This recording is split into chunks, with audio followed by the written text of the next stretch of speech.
It'd be something different on the grudge. You could be like, you know. Maybe to be noticed. I don't know. Were you talking about stuff like that needed to be noticed? I never once talked about killing anybody. Yeah, but goddamn, I've lied this whole fucking time. Except for since arraignment. Since arraignment court, I've told you I've done it. I admitted everything I've done. Voici Joshua Young, et il a été emmené par la police pour être interrogé dans l'une des affaires criminelles les plus étranges que j'ai jamais vues. So when you're done talking to me, then we'll be going back to wherever you need to go, okay? So I appreciate it, man. I know it's a little long here, so I apologize for that. Let's just kind of know what we're doing. There was just a couple things I wanted to kind of talk to you about. And I guess a little bit of it was, remember when I talked to you the other time, I think it was like, And you're like 2 weeks ago, Thursday or something like that? Yeah. Or last week? I'm sorry, I can't remember stuff. And And I'd ask you about what you told Detective Maroney at the school that day, and then you were kind of telling me something a little bit different about where you spent the night at and who you were with and all that. Le père de Joshua, Josh Gooker, faisait des allers-retours en prison pendant les premières années de sa vie. Sa mère, Angelina Young, faisait de son mieux pour élever Joshua seul. Mais elle est décédée le dimanche de Pâques en 2010, et Joshua a été placé en famille d'accueil. Josh Gooker a fini par sortir de prison, et il a récupéré la garde de son fils de 15 ans. So you understand my concern with the story, correct? yes, sir. I mean, I would think that your first story that you told Detective Maroney at the school is probably the true version of the events.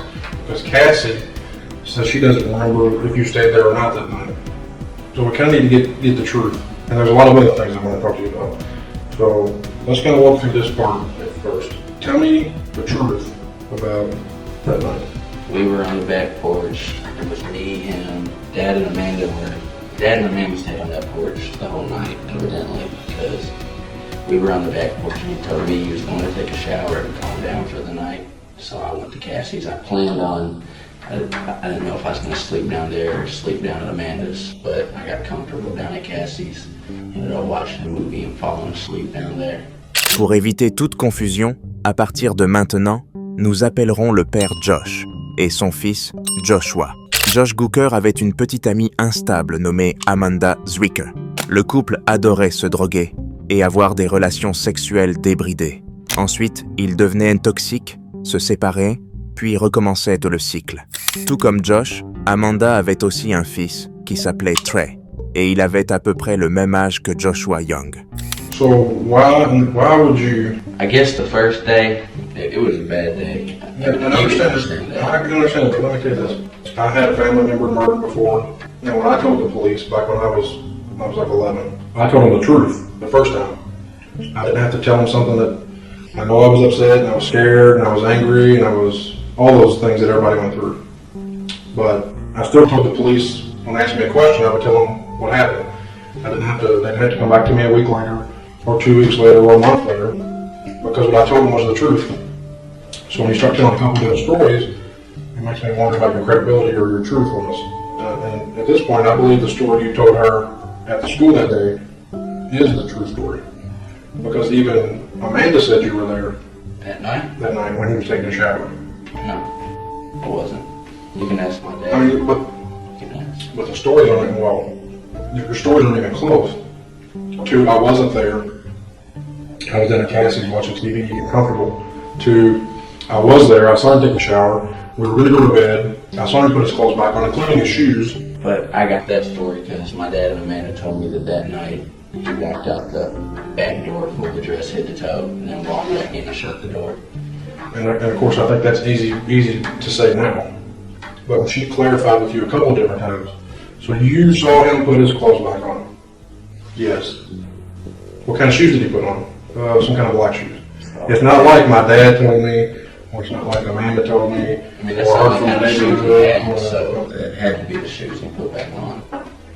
Okay, but you see what I'm saying? That your story doesn't make any sense.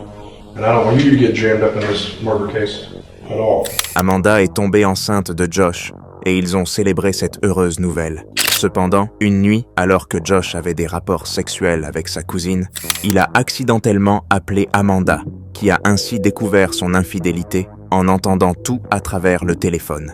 Amanda a alors décidé qu'elle ne voulait plus rien avoir à faire avec Josh, ni avec le bébé qu'ils avaient conçu ensemble, alors sans rien dire à Josh, elle a avorté. So that's kind of where we need to work through right now before we go into some other things.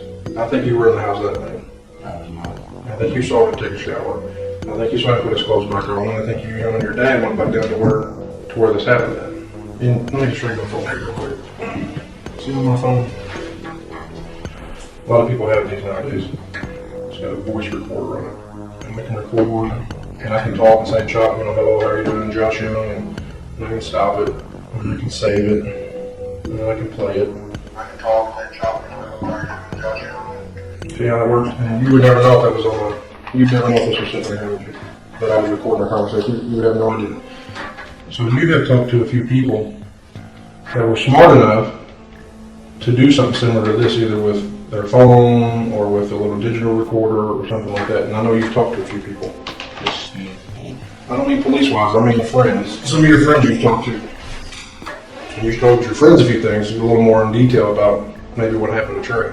Amanda, Josh, Trey et Joshua continuaient tous à vivre sous le même toit. Joshua et Trey avaient deux personnalités très différentes, ce qui a conduit à une relation extrêmement dysfonctionnelle entre les deux demi-frères. Joshua avait constamment des ennuis, tandis que Trey était un élève de première année inscrit au tableau d'honneur dans le lycée local qu'il fréquentait. Amanda et Josh continuaient à se droguer et à vivre leur vie chaotique jusqu'en mai 2011, lorsque Trey Zwicker a été retrouvé mort près du lycée Liberty, non loin de chez lui. Text message from some of your friends that they were sending to their other friends, telling them what you had told me. Well, I told you the truth. That he was killed, really haven't told her anything. Well, who's some of your other close friends? After that incident, nobody was really able to come back around. Okay, but just because they don't come around after the murder, you said that they're still people you knew or acquaintances with, or? I was pretty cool with everybody on the street. Everybody was always down there, Cassie's, Amanda's. Why would some of your friends, male or female, come to me and say that you and your dad were talking about how you all would kill people before Trey was murdered, and that Trey was murdered in a similar fashion to how you described how you and your dad would do it? I have no idea. So why would they lie about that? Grudges? I don't know. I get along with everybody. So if I had a grudge with... So nobody would really have a reason to lie. Like to say that CPS worked with Bridget. Say I had a grudge with her. Bridget. Yeah, that's just one, So if I had a grudge with her for any reason, some kind of work issue, you think I would go around saying, that'd be a horrible thing. I know. Bridget told me that her and her mom were going to talk about how they were going to kill somebody. I know what you're saying. And then, you know what I'm saying? Yeah, that's a horrible thing. Maybe for credit. It'd be something different on a grudge. You could be like, Maybe to be noticed. I don't know. Were you talking about stuff like that maybe to be noticed? I never once talked about killing anybody, and I never heard my dad talking about killing anybody. And my dad liked Trey, and so did I. Après la découverte du corps de Trey, Josh et Joshua ont tous deux disparu. La police a lancé une recherche pour retrouver le père et le fils portés disparus. Ils ont reçu un appel d'une femme affirmant qu'elle avait été menacée avec une arme à feu et forcée de conduire le père et le fils jusqu'en Alabama. Grâce à cette nouvelle information, les autorités ont pu localiser les fugitifs et les ramener pour les interroger.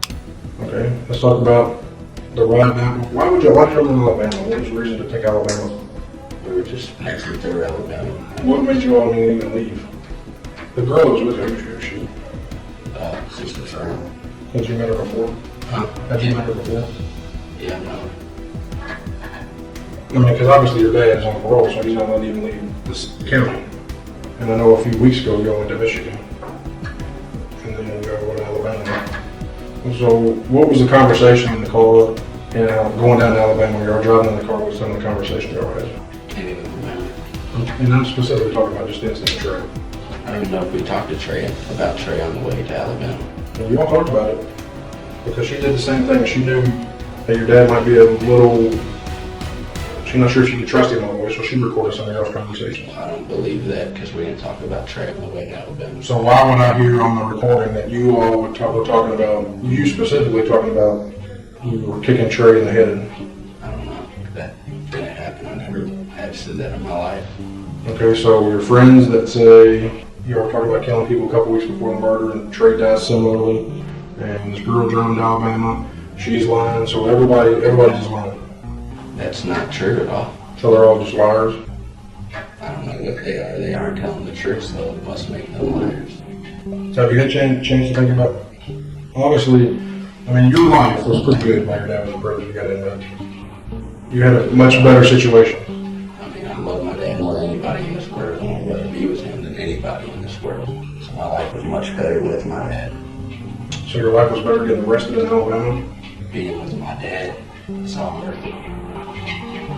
Really? So you would rather not be in a secure home, having a secure If I'm with my school, dad- having a decent family, having Trey as your friend, now he gets out of jail, then he gets out of prison, and the man quits your job, he goes to jail, Trey gets murdered. I mean, all that stuff's better? That's better to you? Of course not. I said being with my dad is better than being anywhere else. Josh Gooker a été inculpé pour enlèvement, mais après avoir découvert qu'il avait eu une relation antérieure avec la victime, l'affaire s'est effondrée et il a été relâché. Son fils, en revanche, n'a pas eu cette chance. Les procureurs pensent que c'est Joshua Young qui a tué Trey et ils ont commencé à monter un dossier pour le juger comme un adulte. En poursuivant l'enquête, ils se sont rendus compte que Josh Gooker aurait très bien pu être impliqué dans le crime. Il a donc été arrêté et inculpé pour des infractions liées au meurtre, mais pas pour le meurtre en lui-même.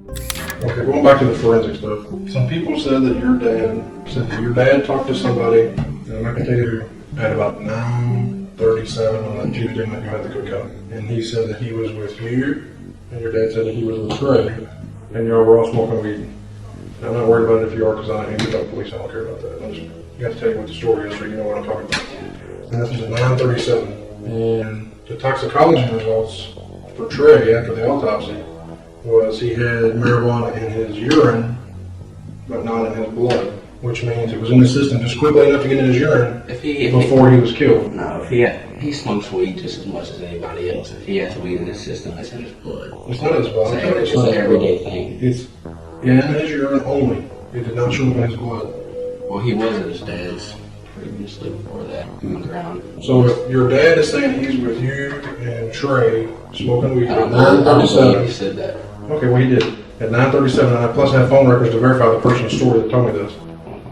And so at 9:37, he's saying he's with you and Trey smoking weed.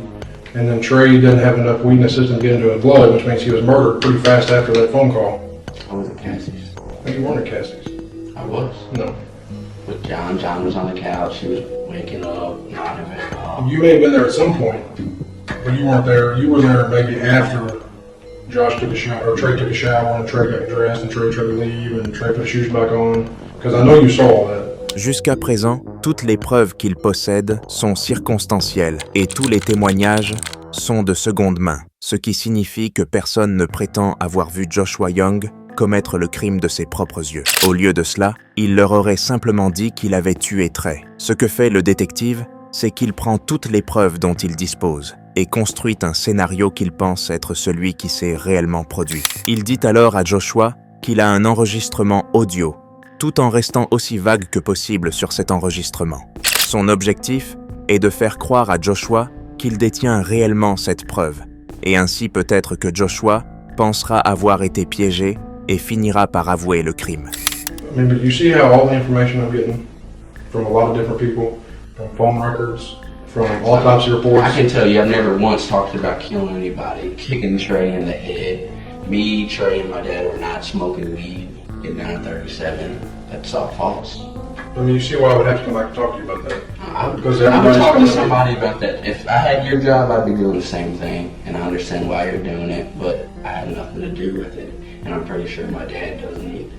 My dad with Amanda, she stated that the whole night. Why would she try to change it? Is she trying to change that now? Well, I'm not going to tell you who's changing the order, who's talking about what. That's part of the investigation. So have you had time to think about what might have happened other than that? I mean, it's just blank in my head. Everybody's thought about it. I don't know what could have possibly happened. My feeling is you know more than what you're telling me. That's not true. Joshua continue à contrer les bluffs des détectives et parvient très bien à nier les accusations. Le détective devient alors très frustré par cette attitude et commence à se mettre sérieusement en colère. I mean, you want to find the person responsible for the shooting. Well, of course. What kind of question is that? Yeah, I do. That's the question I'm asking. That's the As much as anybody else. So your honesty is important in this investigation. I understand that, and I've told you I had nothing to do with it. Neither does my dad. That's why are you arresting us in a close family instead of really trying to figure out? I've heard So you know what I've done in my investigation. I mean, you've been harassing my dad, so is everybody else. How about I harass your dad? Your dad called me like 20 times a day. I mean, So, wait. You're going to sit there with your hat cocked sideways, with your red that you're not wearing, all that stuff, and your red shorts hanging out, your underwear sticking out. And you're going to tell me things that you have no idea about. Well, I just don't. I have not harassed your dad. I feel Your like dad called me 10 times a day. Your dad's called me twice since he's been locked up in Alabama. He's called me twice, so I'm harassing your dad. So you can sit there and say stuff that you don't know what you're talking about. Well, I feel Who else have I interviewed in this case? I have no idea. So then you don't know who else I've interviewed in this case. You don't know who I've interviewed in this case. I'm talking about me and my father. Right, but you said I need to be doing stuff to find out who really did it. But you don't know what I Instead did. of interviewing So me, to sit there and just run your mouth is pretty inappropriate. Well, I'm sorry, sir. You should be sorry. But I didn't mean it that way. I just Well, meant. how do you mean it when I said you I said think it's you an harassing me? inconvenience that you're interviewing me right now and I don't know anything. Okay, but you just said 10 minutes ago that if you had my job, you would ask me the same question. Yeah, but not keep on going and going and saying that you think I know more than I'm saying, which I don't. I think that's harassment. That's calling me a liar. I mean, I hope you're telling me the truth, because I mean, obviously some of the things I know you're not telling me the truth on. For things I've heard with my own ears on the recordings and things I've heard you say with your own words. Yeah, I know it's not the truth. And so I'm giving you this last opportunity to tell me the truth. I'm telling you the truth. And I'd like to go now. I'm starting to feel uncomfortable with this whole thing. Alors que le père et le fils attendaient leur procès, Josh a soudainement décidé qu'il voulait sauver son fils et il a tout avoué. If you're telling the truth, it shouldn't be too hard. Yeah, but goddamn, I've lied this whole fucking time. Except for since arraignment. Since arraignment court, I've told you I've done it. I admitted everything I've done. I've been sentenced for it. Life in prison. Yet here I am, going over the same fucking story. So when Trey came downstairs, which is what you told the judge when you pled guilty, he asked you for a cigarette. Is that what you told him? Yeah, he did. And that he pulled your lighter out of his pocket. Yeah. And that made you mad, I didn't say nothing. I didn't want to argue. but it upset you. Yeah. And then you went into the kitchen to get the plate of food that Amanda had put up for you, right? Yep. And that you found out that he had eaten it. Yeah. So you got mad. And you told the judge that you decided to scare him, right? Yep. And you offered Trey a blunt, right?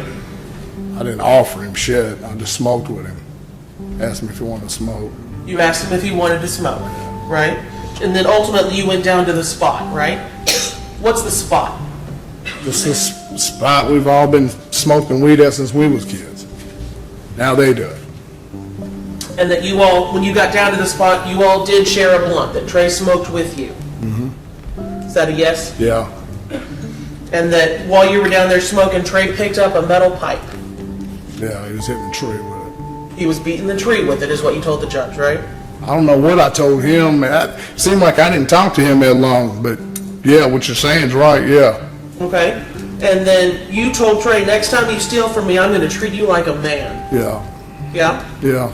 And then Trey said something about, well, then you'll have a problem with his dad. With No, Karen. he said then you and my dad will have a problem, yeah.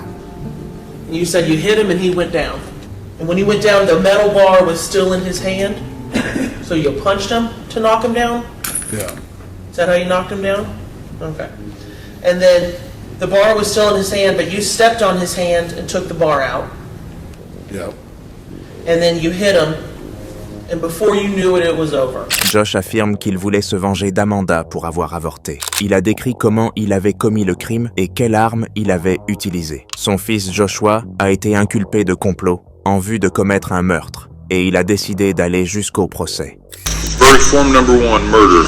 We, the jury, find the defendant Joshua Young not guilty under instruction number 1. Verdict form number 2, tampering with physical evidence. We, the jury, find the defendant Joshua Young not guilty under instruction number 2. Joshua Young a été relâché et renvoyé en famille d'accueil, mais il s'est rapidement enfui. Peu de temps après, il a été inculpé pour 2 agressions distinctes, arrêté et renvoyé en prison. Puis, dans un rebondissement inattendu, Josh Gooker a affirmé qu'il n'avait pas commis le meurtre et que c'était en réalité son fils. Il prétend avoir plaidé coupable pour protéger son fils d'une peine de prison à perpétuité.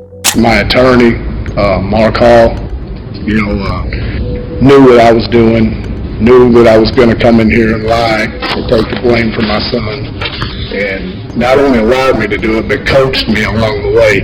Even in here, which we're about to watch, I guess, he told me before we walked in here to keep my answers short. I committed murder several times. You know, it's kind of interesting that I asked you the question during the plea hearing that was it your plan to, at a later date, try and set aside your guilty plea? Remember that? Yes, sir. And that wasn't a lie.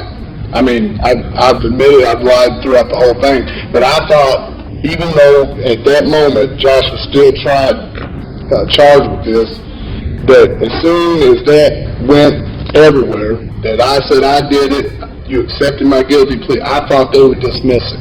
And then I would... That was all part of your master plan. Well, I mean, I had to do whatever I could, man, to save my son. He was 15 years old, facing life in prison. Le tribunal a refusé à Josh Gooker de revenir sur son plaidoyer.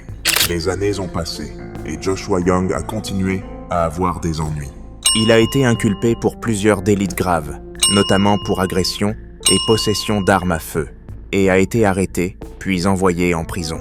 Pendant son incarcération, Joshua a écrit une lettre dans laquelle il a avoué le crime. Il a déclaré qu'il avait tué Trey et qu'il l'avait fait seul, sans l'aide de son père. Le soir du crime, il avait invité Trey à fumer du cannabis avec lui derrière le lycée. Une fois sur place, Joshua affirme avoir ôté la vie de Trey à l'aide d'une batte de baseball. For one, I just didn't like him. He had a big mouth with no action to back it up. For two, he told on me one night. We got pulled over by the police. Coming home from a house party. I had some weed on me. He told on me about that, something petty. Le 5e amendement de la Constitution des États-Unis stipule qu'une personne ne peut pas être poursuivie 2 fois pour le même crime. Cela signifie que, même s'ils avaient une confession écrite de Joshua, ils ne pouvaient pas l'inculper à nouveau pour ce meurtre. Il a donc été libéré après avoir purgé sa peine. Il était resté sous surveillance fédérale, une période de supervision courte qui suit la libération d'un détenu. I've been waiting for the chance to actually explain this. My dad and Amanda, as they were having sex on the back porch that night, Trey had tried to sneak out of the back door. And he tried to sneak out of the house after he'd already took the shower. And during that day, I've heard Amanda and Dad explain time and time after again the last time they've seen him and what he was wearing. And, you know, it's just a hard day for me. And if that's what makes me look guilty, I'm sorry, because I'm not guilty. En 2021, Joshua a violé les conditions de sa surveillance fédérale et a de nouveau été arrêté. Son père, Josh Gooker, reste en prison où il purge toujours sa peine. À la fin, il nous reste cette question. Qui a vraiment commis le meurtre? Était-ce le père, le fils ou les deux? Joshua continue-t-il à commettre des crimes parce qu'il se sent coupable que son père ait été condamné à sa place? Josh Gooker et Joshua Young avaient vendu tous deux des raisons de commettre ce crime. Joshua ne s'entendait pas avec Trey. Trey était un élève brillant, tandis que Joshua avait constamment des problèmes.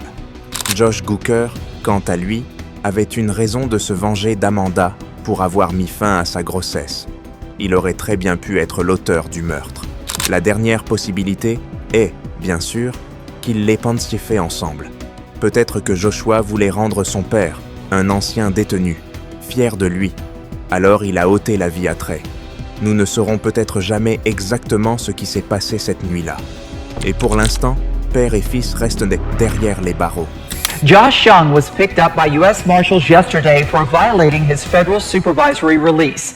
Young was acquitted of beating his stepbrother, Trey Zwicker, to death in 2011 after Young's father admitted to the killing. But in 2019, Young sent a letter to media claiming he was the one who beat Zwicker with the baseball bat. Young cannot be retried for the murder because of double jeopardy, but he's had numerous run-ins with the law since his acquittal.